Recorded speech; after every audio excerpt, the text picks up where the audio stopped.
கரூரில் மனிதாபிமான அடிப்படையில் உயிரிழந்த குடும்பங்களுக்கு எங்களுக்கு அருகில் சோபாவும் வந்ததில்லை, கல்லாப்பட்டியும் வந்ததில்லை என்பது நாட்டு மக்களுக்கு தெரியும், அவருக்கும் தெரியும். ஆங்கிலம் மொழி அறிவல்ல, அறிவை வளர்க்க அது துணை புரிமை என்று குழந்தைகளிடம் அந்த ஆங்கில உரையாடலை செய்திருப்பதை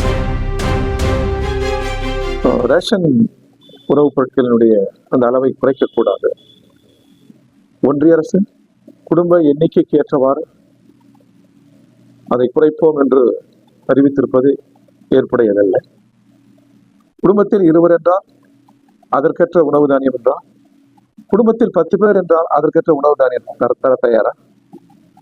எனவே இந்த உணவை தருவது மாநிலங்கள். சென்ட்ரல் வேர் ஹவுசிங் கார்பரேஷன், ஃபுட் கார்பரேஷன் போன்ற ஒன்றிய அரசின் தானிய பாதுகாப்பு கிடங்குகள் பல ஆயிரக்கணக்கான டன் உணவு தானியங்கள் வீணாகும். இது எளிய மக்களுக்கும் ஏழைகளுக்கும் சென்றடைய வேண்டும். அதை முதலில் பாதுகாக்க வேண்டும். என்னுடைய நம்முடைய மக்களுக்கு 5 கிலோ என்றால் எளிய மக்களுக்கு 50 கிலோ தருவதால் சட்டம் ஒழுங்கு கெட்டுவிடாது, தர வேண்டும் என்று நாங்கள் கேட்டுக்கொள்கிறோம். அதே போன்று ஒன்றிய அரசு முதல்வர் எழுதியிருக்கிற அந்த கடிதத்திற்கு மதிப்பளிக்க வேண்டும். நெய்வேலி பங்குகள் 3% விற்பது என்பதை ஏற்க இயலாது. நெய்வேலி இந்தியாவினுடைய பொதுத்துறை. நேரு சொன்னது போல் அது இந்தியாவுடைய திருக்கோயில். அதை விற்பதை எதிர்த்து நேற்று நாங்கள் ஆர்ப்பாட்டம் செய்தோம். தொடர்ந்து இந்த போராட்டங்கள் நடைபெறும். ஒன்றிய அரசு நிர்வாகமும் அந்த முடிவில் உறுதியாக இருக்குமே ஆனால் மாநில அரசு அந்த பங்குகளை வாங்க வேண்டும். இந்திய கம்யூனிஸ்ட் கட்சி, இடதுசாரிகள் நாங்கள் அதை வலியுறுத்தி கேட்டுக்கொள்கிறோம். விவசாய கடன்களை முழுமையாக ரத்து செய்ய வேண்டும். நிதி நிலை சீராகிற போது அந்த வாக்குறுதிகளை நிறைவேற்றலாம். அதற்கு முன்னால் வசூலிப்பது, கடுபடியான வசூலில் அதிகாரிகள் யாரும் ஈடுபடாமல் முதல்வர் தலையிட்டு அதை நிறுத்தி வைக்க வேண்டும் என்று நாங்கள் கேட்டுக்கொள்கிறோம். கரூரில் மனிதாபிமான அடிப்படையில் உயிரிழந்த குடும்பங்களுக்கு வேலை தரலாம். அது இந்திய கம்யூனிஸ்ட் கட்சி நிலை. கவர்னர் ஆய்வு பண்ணா அதிகாரிகள், கவர்னர் மக்கள் பிரதிநிதி அல்ல, ஆளுநர் ஒன்றிய அரசின் பிரதிநிதி. மக்களால் தெரிவு செய்யப்பட்ட சட்டமன்ற இறையாண்மை இருக்கிறது. சட்டத்தின்படியான ஆட்சி நடைபெறுகிறது. மக்கள் வாக்களித்து அதிகாரத்தை பெறுகிறார்கள். இந்த அதிகாரத்தின் மீது ஆளுநர் ஏறி அமரக்கூடாது. மக்கள் அதிகாரத்தை சிதைத்து விடக்கூடாது. ஆளுநர் சட்டப்படி நடந்து கொள்ள வேண்டும். அவர் ஒன்றிய அரசின் பார்வையாளர் தான், அதிகாரம் படைத்தவர் அல்ல. அவர் நியமிக்கப்பட்டவர், முதல்வர் தெரிவு செய்யப்பட்டவர். கடந்த முறை ஆளுநர் நடந்து கொண்டது போல் இம்முறை ஆளுநர் நடந்து கொள்ளக்கூடாது. அது இந்தியாவின் கூட்டு சேவையை சிதைக்கும், நமது சட்டத்தின் ஆட்சி முறைக்கு நெருக்கடிக்குள்ளாக்கும். அதான் எங்கள் கருத்து.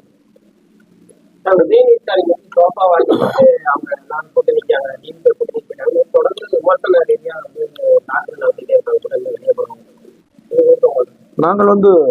வெளியிலிருந்து ஆதரிக்கிறோம் அரசியலுக்காக. மக்கள் அளித்த தீர்ப்பு, அதை நாங்கள் மதித்து அமைப்பாக அரசியலாக எடுத்த முடிவு, ஜனநாயகத்தை காப்பதற்காக எடுத்த முடிவு. 100 ஆண்டு கால வரலாறு. எங்களுக்கு அருகில் சோபாவும் வந்ததில்லை, கல்லாப்பட்டியும் வந்ததில்லை என்பது நாட்டு மக்களுக்கு தெரியும், அவருக்கும் தெரியும்.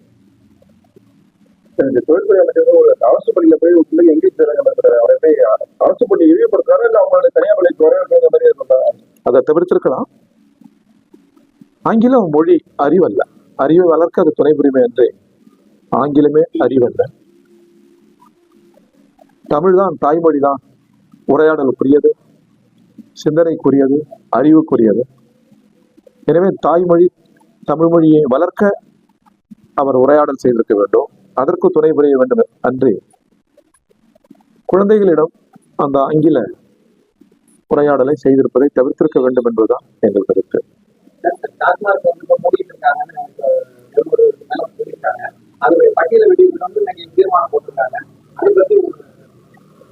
டாஸ்மாக் படிப்படியாக மூடப்பட வேண்டிய ஒன்று. மது பழக்கம் இல்லாத ஒரு தமிழகத்திற்காக நாம் அனைவரும் சேர்ந்து பாடுபட வேண்டும். ஆனால் யதார்த்தத்தில் படிப்படியாக தான் அது முடியும். டாஸ்மாக் கடைகளை மூடி மணமகள் மன்றங்களை அதிகரித்து விடக்கூடாது. அது இன்னொரு வகை ஆபத்துக்கு இட்டுச் செல்லும். எனவே தற்சார்பில், தன்னியல்பில் நம்முடைய சிறு தொழில், பண்பு தொழில், மரபு தொழில், குறுந்தொழில், இந்த தொழிலுக்கு ஒன்றிய அரசு, மாநில அரசு கூடுதல் கவனம் செலுத்த வேண்டும். தற்சார்பு வளர்கிற போது டாஸ்மாக் போன்ற நிறுவனங்களிலிருந்து லாபங்களை, வருவாயில் எதிர்பார்க்கிற அந்த சூழல் முடிவுக்கு வரும். எனவே நமது விவசாயம், மலை, காடு, கடல் இதை சார்ந்து இருக்கிற மக்களுக்கு ஒன்றிய மாநில அரசுகள் பக்கபலமாக இருந்து நமது தற்சார்பை வளர்ப்பதற்கு கூடுதல் சிந்தனை நடவடிக்கைகள் தேவை என்று இந்திய கம்யூனிஸ்ட் கட்சி வலியுறுத்துகிறது. வருகிற ஆகஸ்ட் 6 துவங்கி 15 வரை இந்தியா முழுவதும் நடைபெற இயக்கத்தை நாங்கள் மேற்கொள்கிறோம். தமிழ்நாட்டின் பல நூற்றுக்கணக்கான குழுக்கள் தமிழ்நாட்டின் பல்வேறு பகுதிகளில் தமிழ்நாட்டின் உரிமை, குறிப்பாக மேகதாது, காவேரி, நாட்டின் இறையாண்மை, மதச்சார்பின்மை, கூலி மக்கள், ஏழை மக்கள் இவர்களின் கோரிக்கைகளுக்காக நாங்கள் நடைபயணத்தை துவக்குகிறோம். தமிழ்கூறும் நல்லுலகம் ஆதரவு தர வேண்டும். அத்துடன் இப்பொழுது வந்த செய்தி, கடலூரில் நடைபாதையில் இருக்கிற வியாபாரிகளை நிர்வாகம் அப்புறப்படுத்தியிருக்கிறது. அது கூடாது என்று முற்றுகை போர் நடத்தியிருக்கிறார்கள் தொழிற்சங்க தலைவர்கள். அதில் இந்திய கம்யூனிஸ்ட் கட்சியுடைய மாவட்ட செயலாளர் துரையும் பங்கேற்றிருக்கிறார். அவர்களை கைது செய்திருக்கிறார்கள்.